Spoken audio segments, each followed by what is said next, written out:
अस्सलामुअलैकुम my YouTube family, कैसे हैं आप सब। उम्मीद करती हूँ आप सब ठीक होगे और खैर खैरियत से होगे। अभी शाबान का मुबारक महीना चल रहा है, इसके बाद रमज़ान का मुबारक महीना आ जाएगा। रमज़ान में बहुत से लोग उम्रे की तैयारी करते हैं, तो बहुत से लोग जो जाकर आए उन्हें तो सब पता होता है, लेकिन जो लोग नए होते हैं ना, तो वो लोग बहुत परेशान होते हैं। कहीं लगेज ज़्यादा ना हो जाए, कहीं क्या हम पैक करें, क्या नहीं पैक करें। तो मैं आज आपको बताती हूँ कि लगेज का तो कैसा होता है कि देखिए, हम अपने घर से अकेले तो नहीं ट्रैवल करते, फैमिली का कोई ना कोई मेंबर अपने साथ होता है। तो जब भी हम बोर्डिंग पास लेने जाए ना, तो हम क्या करें, हमारा अकेले का पासपोर्ट नहीं दे, साथ में हमारे फैमिली मेंबर जो 2 लोग हैं, 3 लोग हैं, 4 लोग हैं, तो आप ये चारों पासपोर्ट इकट्ठे दें कि और बोले कि हम फैमिली में एक ही मेंबर के हैं। तो उसके 2 बेनिफिट ये रहे कि अगर आपकी फ़्लाइट में 25 किलो आपको लगेज अलाउड है, अगर आप 4 पासपोर्ट दोगे तो आपका ऑटोमेटिक 100 किलो हो जाएगा। वो लोग वैसे काउंट नहीं करेंगे कि एक पासपोर्ट पे 25 किलो, यानी एक फैमिली के पासपोर्ट पे 100 किलो लगेज अलाउड हो जाएगा। तो इससे इससे आपका लगेज ईज़िली निकल जाएगा। और दूसरी बात ये होगी कि आपको एक साथ सीट मिलेगी। एक साथ सीट मिलती है तो क्या होता है कि कभी हम उम्र का एहराम की नियत करना भूल जाते हैं या हमें कोई चीज़ नहीं आती है, तो एक दूसरे से हम कम्युनिकेट करके अपनी प्रॉब्लम सॉल्व कर सकते हैं। और वैसे भी अगर हम एक साथ फैमिली में जा रहे हैं तो हमें इकट्ठी सीट मिले तो अच्छा लगता है। हमारे बाजू में कोई और हो तो हमें अनकंफर्टेबल फील होता है, क्योंकि 5 घंटे का सफ़र है, एहराम की पाबंदी है, कोई चीज़ नहीं आती है, कोई चीज़ आती है, या एहराम में कोई फेस मुंह पर कपड़ा आ गया तो हमारे कोई रिलेटिव्स रहे तो हटा दिए। इसलिए बेहतर है कि इकट्ठे पासपोर्ट दे। 4 फैमिली है तो आपका 100 किलो लगेज काउंट होगा, 6 लोग हैं तो 150 किलो लगेज काउंट होगा। एक साथ पासपोर्ट देने से हमें लगेज की फ़िक्र नहीं होती है और इकट्ठी सीट मिलती है। और दूसरी बात ये, जब हम वहाँ पर जाते हैं तो बहुत से लोग हैं ना, अपने रिश्तेदार को कॉल करने के लिए बहुत परेशान होते हैं। अब वहाँ पे कैसा है कि व्हाट्सएप कॉलिंग बैंड है सऊदी में। तो क्या होता है कि बहुत से लोगों के मोबाइल में आईएमओ नहीं होता है, किसी को आईएमओ डालने नहीं आता है, तो बहुत प्रॉब्लम होती है लोगों को। तो इसकी वजह से क्या होता है कि लोग बहुत परेशान होते हैं। तो आप कोशिश करें कि यहीं से अपने मोबाइल में वीपीएन डाउनलोड करें, और जो घर में बच्चे हैं या कोई जो स्मार्टफ़ोन यूज़ करता है, एंड्रॉयड यूज़ करता है, उससे पूछ ले कि वीपीएन कनेक्ट करते हैं ना, तो सऊदी में आप व्हाट्सएप कॉलिंग कर सकते हैं। तो यहीं से आप वीपीएन मोबाइल में डाउनलोड करके जाए और वहाँ जाओ, जब भी आपको व्हाट्सएप कॉलिंग करनी हो तो वीपीएन ऑन करके वीपीएन को कनेक्ट करिए और व्हाट्सएप कॉलिंग कीजिए, तो आपको कोई प्रॉब्लम नहीं होगी। क्योंकि अक्सर ऐसा होता है कि आईएमओ सबके मोबाइल में डाउनलोड नहीं होता है और व्हाट्सएप हर कोई यूज़ करता है। तो सऊदी में व्हाट्सएप यूज़ करने के लिए, व्हाट्सएप कॉलिंग यूज़ करने के लिए हमें वीपीएन डाउनलोड करना पड़ता है। तो आप इंडिया से ही वीपीएन डाउनलोड करके जाए और वहाँ पे सिर्फ आपको वीपीएन का बटन ऑन करना है। जैसे ही कनेक्ट दिखाएगा वैसे ही आप व्हाट्सएप कॉलिंग कर सकते हैं। तो ये आपकी दूसरी प्रॉब्लम सॉल्व हो गई। और तीसरी प्रॉब्लम इंसान को हमेशा ये होती है कि कभी मीकात आ गई, हमने हम एहराम बांधना भूल तो नहीं जाएंगे, हमारी आँख तो न लग जाएगी। इसलिए बेहतर ये है कि जब भी आप फ़्लाइट में बैठे, आप खाना वगैरह से फ़ारिग हो जाए तो आप उम्रा की नियत कर ले, और एहराम की नियत कर ले, फिर आप सो भी जाए तो आपको फ़र्क नहीं पड़ेगा। लेकिन अगर आप नियत करे बिगर सो गए और मीकात आकर चली गई तो आपको दम देना होगा, क्योंकि लिए मीकात से बिना नियत करे जाना उम्रे की, उसका कोई कफ़ारा नहीं है। दम के अलावा उसको वापस मीकात पर आके उम्रे की नियत करना है, फिर आपको उम्रा अदा करना है। इसलिए बेहतर है कि आप है ना, मीकात का आपको ऐसा लगा कि मेरी आँख लग जाएगी, तो आप मीकात आने से पहले ही, जब आप अपने काम से फ़ारिग हो जाए, आप नियत कर सकते हैं। और आप जाग रहे हो तो मीकात का वेट करें और मीकात पे आके आप नियत करें। ये तीसरी और सबसे अहम बात। तीनों बात आपको समझ में आ गई है। लगेज में जब भी अपनी फैमिली के साथ जाए तो बोर्डिंग पास के लिए पासपोर्ट एक ही साथ दे, इकट्ठे दे, सीट भी एक साथ मिलेगी। और यहाँ से और व्हाट्सएप कॉलिंग करने के लिए वीपीएन डाउनलोड करके जाए। और तीसरी बात, उम्रे का अगर आपको फ़्लाइट में नींद आती हो, कुछ भी हो, तो नियत, सब काम से फ़ारिग होकर आप नियत अदा कर लीजिए। ये हो गई।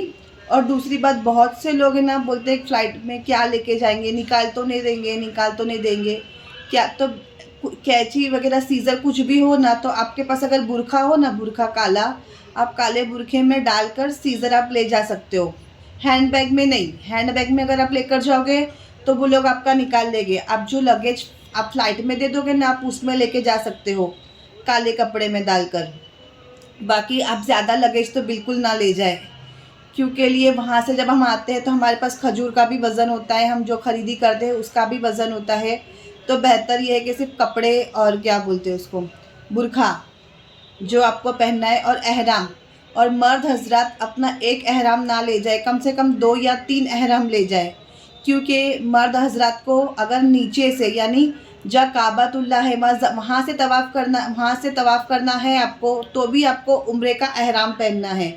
और अगर आपको उम्रे का एहराम ऊपर से तवाफ़ करना है तो आप अपने कुर्ता पजामा या जीन्स टी शर्ट उसमें आप कर सकते हो, लेकिन नीचे से जब भी आपको तवाफ़ करना हो तो आपको एहराम लाजिम पहनना है। बिना एहराम के आपको नीचे मताफ़ के अंदर नहीं आने देंगे, आपको फर्स्ट फ्लोर से तवाफ़ करना पड़ेगा।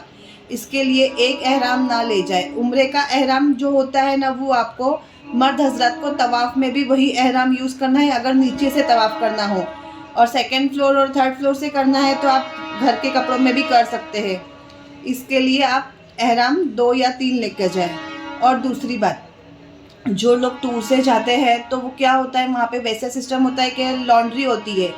तो वहाँ पे लॉन्ड्री का ऐसा रूल होता है कि लॉन्ड्री हमें ऑल्टरनेट डेज मिलती है। इसके लिए आप ये भी सोचें कि अगर आप लॉन्ड्री में कपड़े दे रहे हैं तो 1-2 जोड़ी एक्स्ट्रा लेकर जाए, और वरना आप अपने हाथ से भी धो सकते हैं, वहाँ पे फैसिलिटी होती है। और दूसरी बात, बहुत से लोगों को ना ये होता है कि हमें ना बाल्टी से नहाते हैं, शावर से नहाने बहुत लोगों को नहीं जमता है, तो यहाँ से आपको बाल्टी कैरी करनी होगी। वहाँ पे बहुत से होटल में बाल्टियाँ नहीं मिलती है। बहुत से लोग ऐसे होते हैं, ज़ईफ़ लोग होते हैं, या बहुत से लोग ऐसे होते हैं जिन्हें शावर में नहाने नहीं जमता है, तो वहाँ पे आपको यहाँ से प्लास्टिक की छोटी बाल्टी या मग आपको यहाँ से कैरी करना है, वहाँ पे आपको बाल्टी नहीं मिलेगी। और रमज़ान का उम्रा आप अगर कर रहे हो तो बेहतर है कि वहाँ पे गर्मी बहुत होती है। अभी तो खैर कम होगी, लेकिन फिर भी रश की वजह से गर्म होता है। तो आप बेहतर है कि आप क्या बोलते हैं इसको, एनर्जिल पाउडर वगैरह ये सब आप अपने साथ में रखें। जब भी आपको चक्कर आए, कुछ भी आए, रोज़ा खोलने के बाद आप ले सकते हैं। और जो लोग हरम में काबेतुल्ला में रोज़ा खोलेंगे यानी हरम के सामने, तो वहाँ पे आपको अपने पास से सामान लेके, मतलब जैसे आपको कुछ भी खाना हो इफ्तार में, तो आप अपने पास से कैरी करें। क्योंकि हरम में काबतुल्ला में एक खजूर और पानी के अलावा दूसरी चीज़ें नहीं मिलती। बाहर आपको मिल जाएगी, लेकिन आप बोलोगे मैं काबतुल्ला के सहन में जहाँ मताफ़ करते हैं वहाँ पे मुझे रोज़ा खोलना है, तो सिर्फ़ आपको खजूर और पानी ही मिलेगा। तो अगर आपको कुछ खाना है तो आप अपने साथ में छोटे कैरी बैग रखें, उसमें आपको जो स्नैक्स खाना है, कुछ भी खाना है तो आप उसमें कैरी करें, क्योंकि अंदर आपको अलाउ नहीं करेंगे। अंदर सिर्फ खजूर और पानी, और खजूर भी जो वो लोग देते हैं ना, तो उसमें बीज नहीं होती है ताकि कचरा ना हो। बाहर आपको शायद कोई बांटता हो तो मिल जाए, पर अदरवाइज़ हरम में रोज़ा खोलने के लिए आपको सिर्फ खजूर और पानी मिलेगी। बाद में आपको अपने होटल में जाकर जो आपका टूर वाला देगा वो आपको इफ्तार करना होगा। हाँ, लेकिन मस्जिद नबवी में आपको दही, पाव, कोई मंदी, ब्रूस्ट फ्रूट, बहुत से चीज़ें आपको खाने को मिल जाती है, पर आपको हरम में नहीं मिलेगी। तो हरम में आप अपने इफ्तार का इंतज़ाम आप खुद कर जाए, अगर आपको काबे के सामने रोज़ा खोलना है तो। अदरवाइज़ नहीं खोलना है तो आप वहाँ पे खजूर और पानी से रोज़ा खोलिए, मगरिब की नमाज़ पढ़िए, फिर अपने होटल में आके आप इफ्तार कीजिए, रात का खाना खाएँ। और दूसरी बात, आप जब भी वहाँ जाए तो कोशिश ये करें कि है ना तहज्जुद की नमाज़ पढ़े, क्योंकि लिए हरम में तहज्जुद की भी अज़ान होती है। बहुत से लोग ये गफलत में पहली बार जाते हैं तो ऐसा समझते हैं कि फ़जर की अज़ान हो गई, नहीं, लेकिन हरम में तहज्जुद की भी अज़ान होती है।